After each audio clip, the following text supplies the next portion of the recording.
Mahalagang malaman na ang lahat ng posibilidad na ito ay posibleng mangyari sa ating realidad. Pero ang ating hinahanap sa mga ito ay ang pinakamalapit sa katotohanan na posibleng nangyari. Simulan natin sa ating pangatlong posibilidad.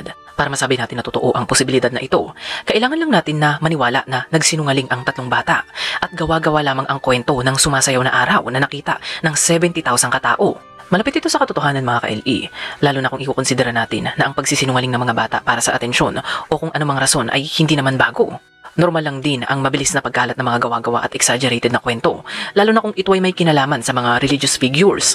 Silipin naman natin ang ating pangalawang posibilidad mga ka-LE.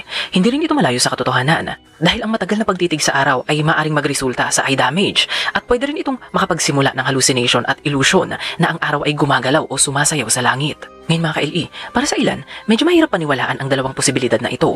Pero hindi naman yan kasing hirap paniwalaan ang ating unang posibilidad. Para masabi kasi natin na totoong nangyari ang paggalaw ng araw sa langit na kagaya ng inilalarawan sa kwento ng Fatima. Kinakailangang magbago ang posisyon ng araw sa solar system o hindi naman kaya ay bayolenteng maalog ang ating mundo upang magmukhang nagbabago ang posisyon ng araw sa langit. Ngayon mga ka-LE, mahalagang malaman na kalahati ng ating mundo ang nakakakita sa araw sa lahat ng oras. Hindi ba kayo nagtataka kung bakit mga taga Fatima lang ang nakakita ng sinasabing paggalaw ng celestial object na ito? Kung talagang nangyari ang paggalaw ng araw na sinasabi nila sa kwento, hindi ba dapat matatanaw din ito ng mga tao sa Spain at iba pang bansa na nasa Mediterranean region?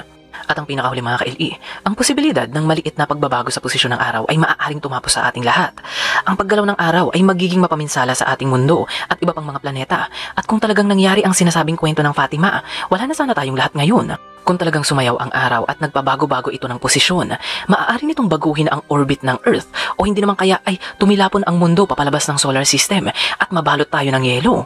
Kung talagang nangyari ang kwento ng Fatima, wasak na dapat ang ating mundo at hindi na dapat tayo nag-i-exist. Ngayon mga ka-LE, habang nire-research ko tong topic na to, napansin ko na nag-i-exist pa rin tayo at hindi pa wasak ang ating mundo. Kaya naman pwede nating sabihin na hindi talaga nangyari ang ating unang posibilidad. Alam ko na medyo mahirap ngang paniwalaan ang kwento na nagkamali ang 70,000 katao sa kanilang nakita. Pero tandaan natin na mas mahirap pa rin paniwalaan ang kanilang kinukwento na gumalaw ang araw. Sa kaso ng himala ng Fatima, ang ating pangalawa at pangatlong posibilidad ang pinakamalapit sa realidad at katotohanan. Posibleng nagsisinungaling ang mga bata, posible rin na nagkaroon ng mass hallucination ang mga tao, at posible rin na hindi talaga nangyari ang kwentong ito.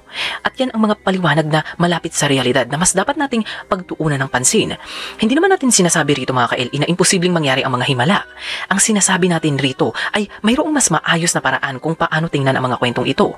Sa halip na ituring itong himala o bagay na imposibleng maunawaan, kailangan nating tignan ang mga alternatibong paliwanag tulad ng hallucination, malikmata at pagsisinungaling.